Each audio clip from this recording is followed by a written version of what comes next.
Good morning, my fine feathered hiker friends. This is Little Hike Mike, and I am starting on day 2 where I left off from day 1, and that is the Smithfield Recreation Aquatics Center. And I am headed westbound on the trail. Today is all road walking, like yesterday. Well, yesterday I got on a little bit of greenway around Smithfield, but today it's going to be all on road. So this will pretty much be the last heavy road day walking. But so once again, a shout out to Larry and Lisa Bailey. Larry shuttled me over here this morning, fed me breakfast. Wow, he made oatmeal and coffee, and I sure do appreciate them and all the support. They're very nice. So I'm gonna put the phone down and keep on a hiking. If I get to anything iconic, the Neuse River's coming up again with a real long new bridge. So you get to see that. Talk to you soon. Hey everybody. I'm traveling westbound from the Aquatic Center at Durwood Stevenson Road, westbound. Getting ready to cross over the Neuse River. There's the sign. It's a long bridge because of the floodplain, but a new bridge nonetheless. So here we go. I'll show you the Neuse once again.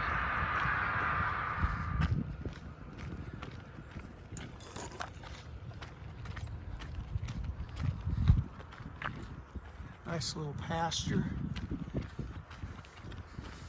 Probably untillable when the Neuse floods. You get your cows down there and graze them. Going over the Neuse now.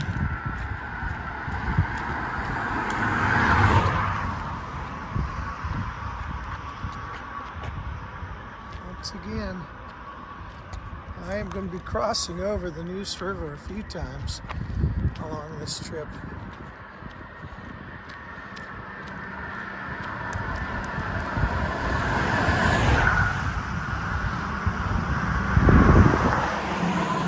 This goes right down through Smithfield, where I hiked from yesterday on the Greenway.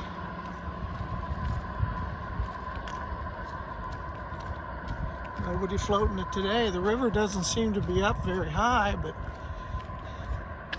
maybe they haven't let a lot of water out of the spillway. Okay. Hey everybody.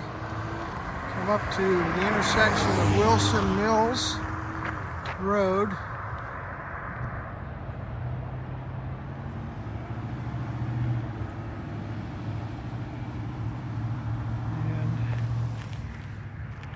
That's where we came from, across the Neuse River on that long bridge. And we're making a right.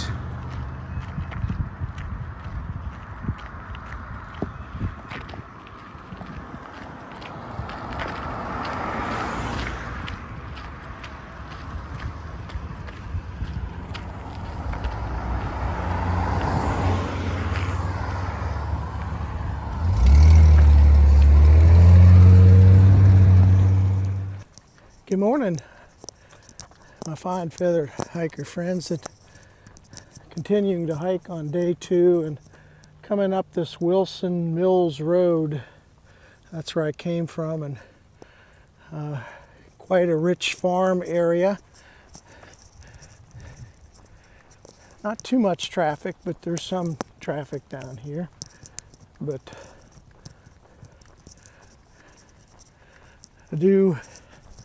I got about a mile and a half to Route 70, and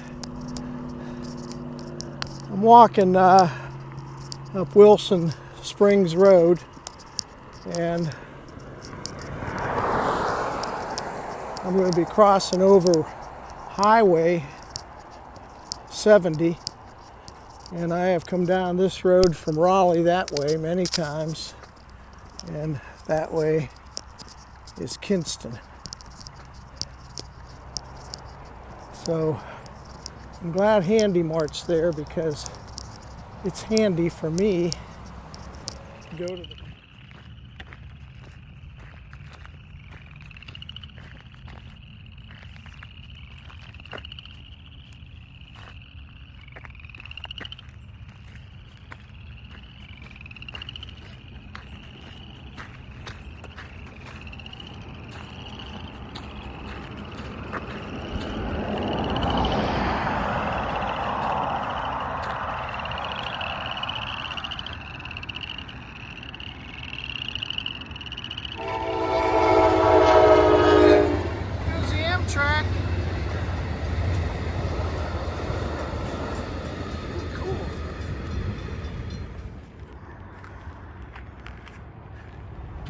Fire Department Road.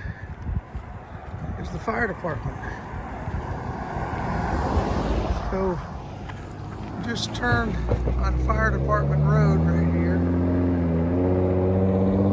There's Main Street, Wilson's Mills, and this is Fire Department Road. I'm heading north on it.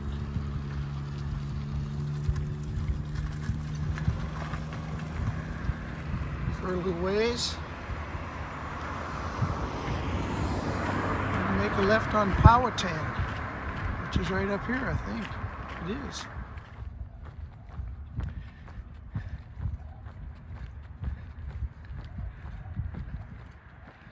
Going down Powhatan Road, and looks like a horse ranch to me.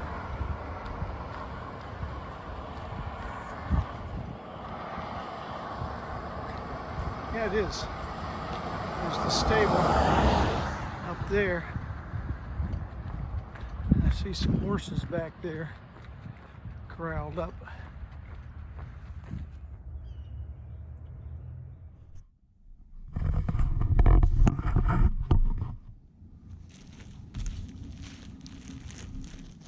It's about 11:45, and I stopped at this little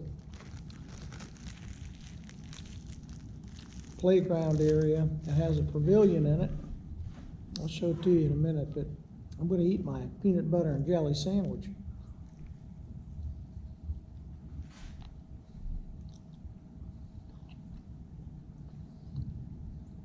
Mm-mm.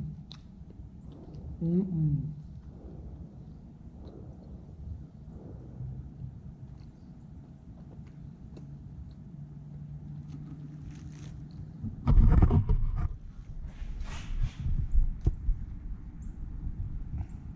Look around a little bit.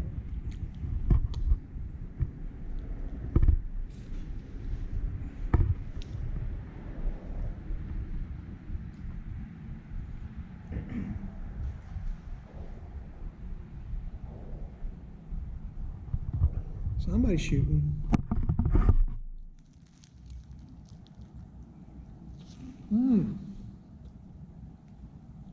That's good.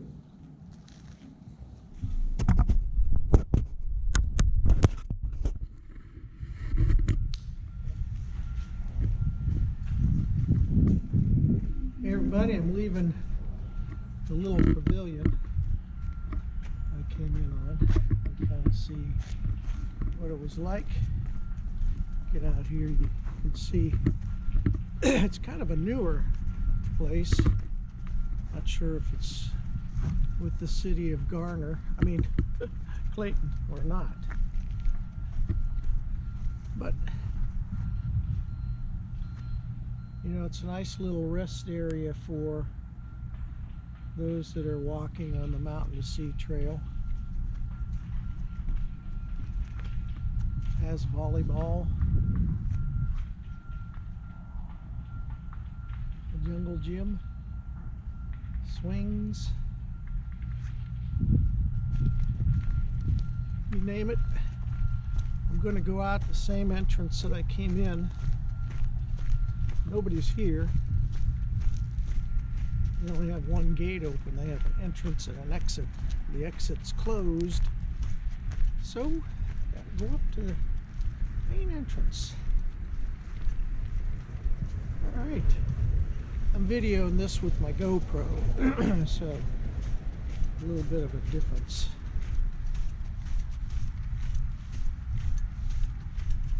Talk to you soon. Hey all, I thought while I was road walking down Powhatan Road, it might be a good idea for me to insert a little interview I did with Larry Bailey. Let me first give you a little rundown on what both Larry and Lisa did for me and how helpful they were on hiking segment 11 of the MST. If you are doing this segment by yourself and you know there aren't any camping places along this segment, you need a way to get to and from the trail and then to get to either a hotel or a campground in the evening. So logistically, you need transportation to and from. In the MST Trail Guide, there are usually listed trail angels for each segment. Some of them provide transportation or shuttles, and some provide a place to stay or camp. The Baileys provided me with both. I have a truck camper, and these folks allowed me to park in their driveway and even provided electricity. I slept in my camper in their drive for 3 nights. I was on the trail for 5 days, and 4 of these days, Larry shuttled me to and from the trailhead. In addition, they invited me to eat both dinner and breakfast. They really went above and beyond. They did this out of the kindness of their heart, too. I even got to meet one of their daughters, her husband, and their granddaughter. Wow. When I got to Clayton, Larry gave me the nickel tour. He is retired from the city of Clayton as their Parks and Recreation Director. He was in that position for more than 30 years. So Larry really knows his way around, and he was very involved in the planning and implementation of not only the greenways in and around Clayton, but also the Mountain to Sea Trail. Lisa is an artist and is also involved in the trail community. She is also a great hostess and a superb cook.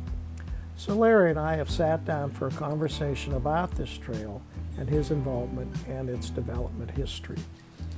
Hey everybody, how you doing? This is Little Hike Mike, and I'm sitting here with a friend of mine, a new friend of mine. It's Larry Bailey, and I'm going to insert this little informational video in my road walk today. I've been road walking all day, and I thought it might be interesting for you folks to see and hear a little bit more about the Mountain to Sea Trail and everything. So what we're going to do is just have a conversation.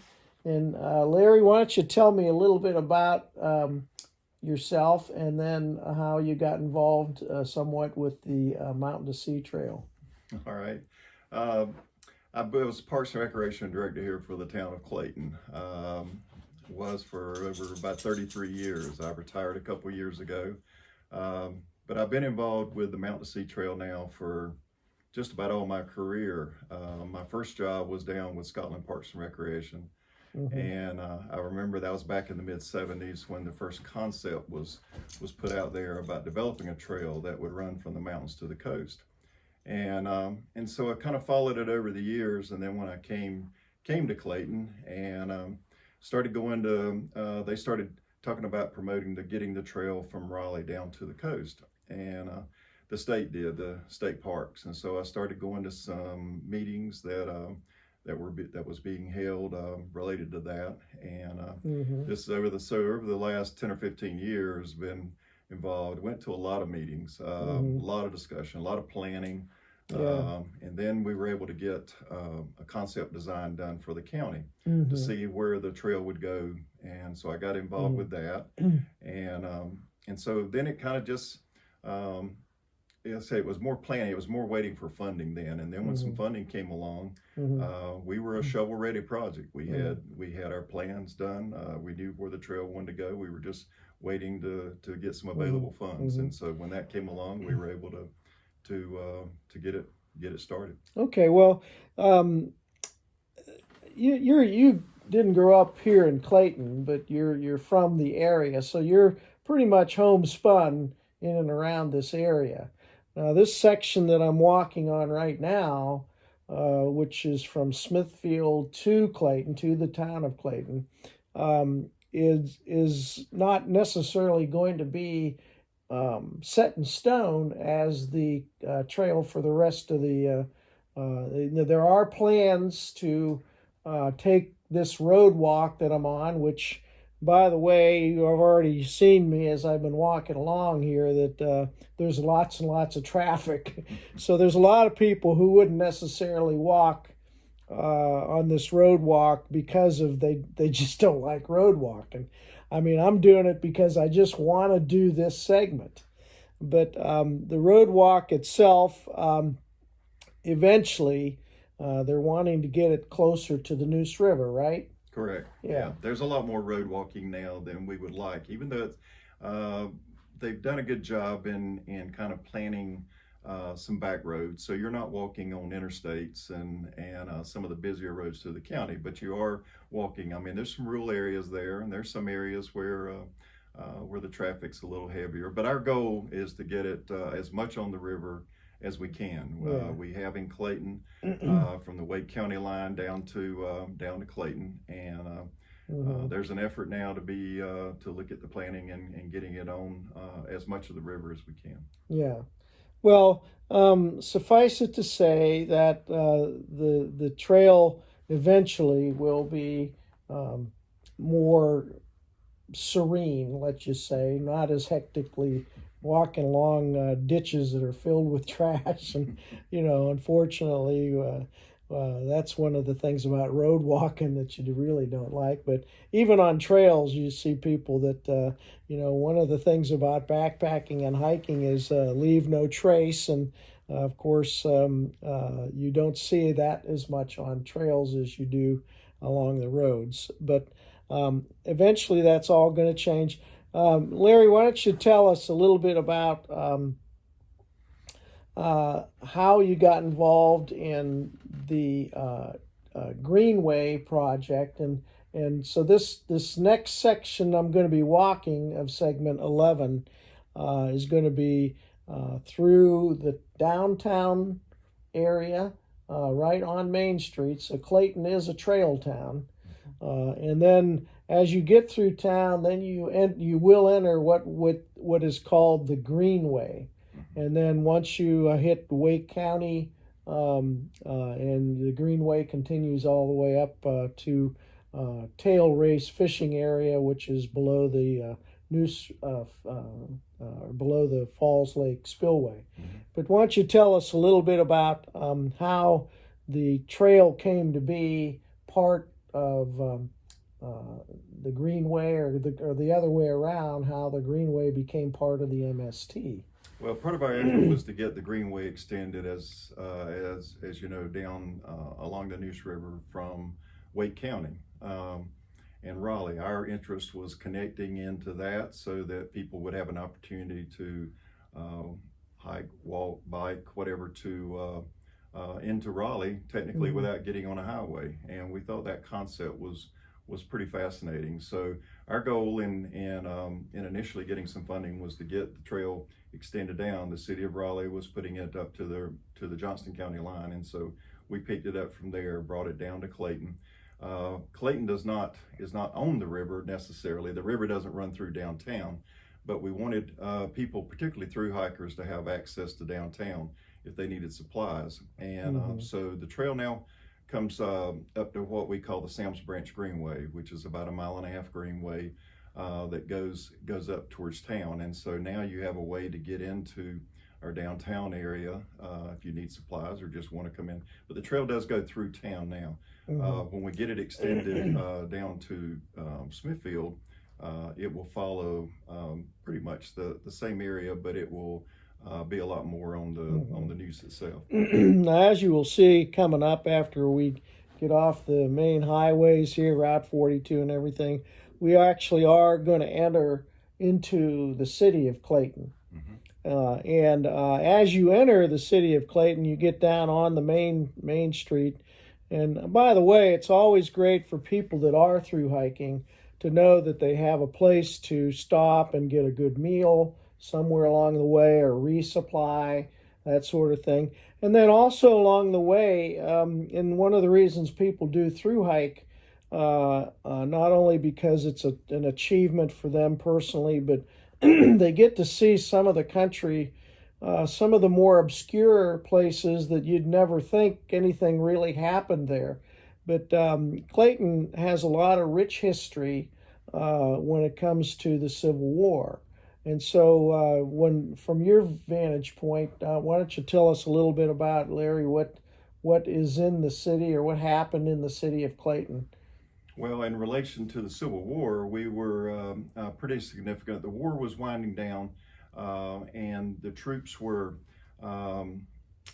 Sherman was making his way up to the capital, to the city of Raleigh, and so they camped here in Clayton before they were going to enter the city. And so Clayton was unique because the governors knew they were coming. Like I say, the war was kind of winding down. They didn't really want the city to burn. So the governor sent some envoys down to talk to the generals there, their people in charge, about, and it was around the time that the war was ending. As I say, they knew the surrender was coming up soon. And so the actual truce was kind of negotiated in the town of Clayton. The envoys came down by train. The train ran through. Clayton was basically established. And the railroad that's running through here currently was the same railway as there was during the Civil War. During that time, right? Yeah. Clayton was established around that railroad, particularly, and so anyway, they met in Clayton, worked out a truce, and it ended up, and the war ended soon after that. Now, there's some iconic buildings also in Clayton. Yeah, Clayton was established as, it was an agricultural town. Cotton was a big product. There's a lot of warehouses. A lot of our Main Street buildings now used to house cotton, and as I say, with the railroad being there, that was a means of commerce. And so we went from cotton, and then soybeans were we had a big soybean processing plant here, so soybeans kind of became a commodity. And what's that big two-story house that you pointed out to me? That was here during the war, and the story is some of the Union, I don't know who all the particular individuals were, but some of the leaders of the Union Army that stayed there. Is it on the National Historic Register? Yes, I think it is. I know it's been applied for, so I think it is. But that house is still sitting there on Main Street, right, as it is. Okay, well, I appreciate Larry. Just so you know why I'm here, Larry, and you're going to meet his wife Lisa, are helping me out as I'm walking on segment 11, because they have gone on record as being trail angels for this segment. And what they basically have done for other people is helping them get from one place to another, or even, they've made their yard available for people who want to camp, right? That sort of thing. Hey, my fine feathered hiker friends. Figured I better check in with you today. There's really not much iconic in my walking today. I am nearing Clayton. I'm in East Clayton. This is the East Clayton Community Park.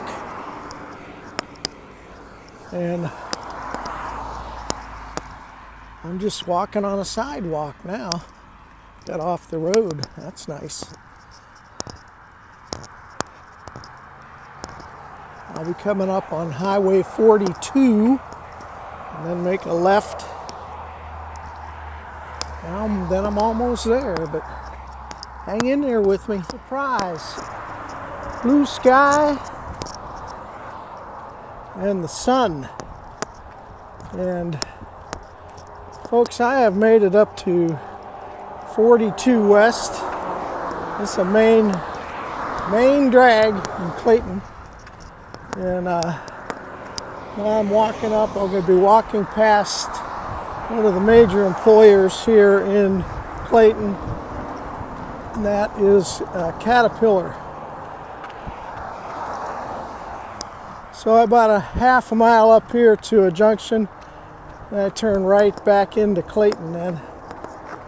So I'm going to be going by a research center owned by a company called Bayer, B-A-Y-E-R,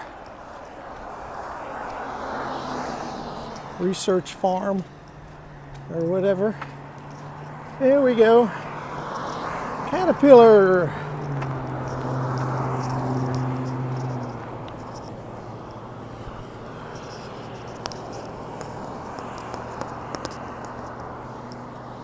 Down there.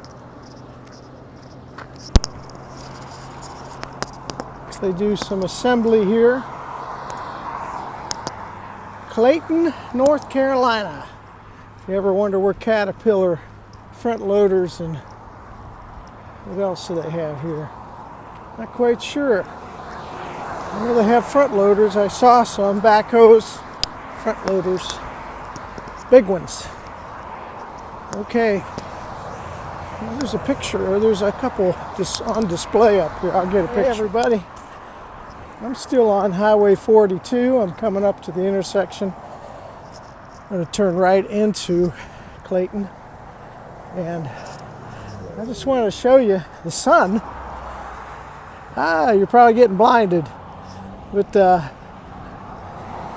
this is the first time in like 3 or 4 days the sun has come out. And actually the weather's kind of mild. And it's not cold. It may turn cold, but anyway, I'm so happy that I can hike in the sunshine the rest of the way. I've got another maybe 1.5 miles left for today into the city of Clayton, so I'll try to hit the highlights along the way.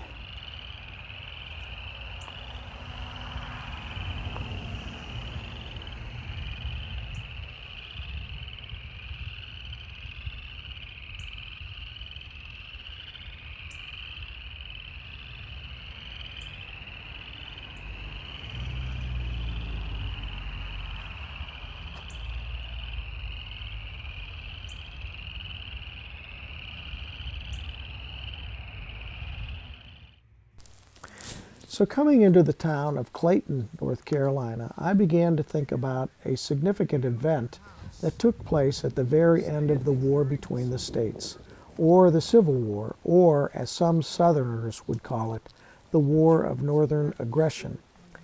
Clayton's geographic position is north of Bentonville, North Carolina, which is where the last significant battle occurred between Union and Confederate forces in late March of 1865. Clayton is north of Bentonville, in line with Raleigh, North Carolina, the state capital. After Bentonville, in early April 1865, Confederate forces under the command of General Joseph E. Johnston had retreated north to Raleigh. Union forces under the command of William Tecumseh Sherman had moved into Smithfield and Clayton, where they bivouacked and were poised to move further north into Raleigh. On April 9, 1865, General Robert E. Lee, Confederate commander of the Army of Northern Virginia, surrendered his armory to General Ulysses S. Grant in Appomattox Courthouse, Virginia. Sherman had received a telegram early on April 12th that Lee had surrendered his army and knew the war was coming to a formal end. In spite of all this, all along the railway to Raleigh and throughout the area between the two armies, there were skirmishes. The fear inside the North Carolina capital was that Sherman would do to Raleigh what it did to towns in Georgia and especially Columbia, South Carolina, which was burn it to the ground. So the governor of North Carolina, Zebulon B. Vance, also knowing the war was coming to a close, wanted to try to prevent devastation. The last flag of truce. As Union General William T. Sherman's army closed in on Raleigh along the North Carolina Railroad from Goldsboro, the Confederate General Joseph E. Johnston's forces prepared to evacuate the capital and retreat west. On April 12, 1865, a train pulled into the station in Clayton at 7 p.m. after a harrowing journey from Raleigh that began at 10 a.m. It carried two former North Carolina governors, William A. Graham and David L. Swain, with a letter from Governor Zebulon B. Vance to Sherman requesting a meeting to discuss peace terms. The train had departed Raleigh with a locomotive pulling a tender and a single coach flying a white flag of truce. Johnston, learning of the peace mission, had General Wade Hampton stop the train and reverse it outside the city. Soon, however, there were bullets whizzing through the pines as the train rolled between skirmish lines, and then Federal cavalrymen surrounded it. Union General H. Judson Kilpatrick detained the commissioners for several hours, then sent them on to Sherman, who was headquartered here in present-day Clayton. Federal soldiers cheered the flag of truce, hoping it meant the end of hostilities. Graham and Swain emerged from the train, dreadfully excited at the dangers through which they had passed.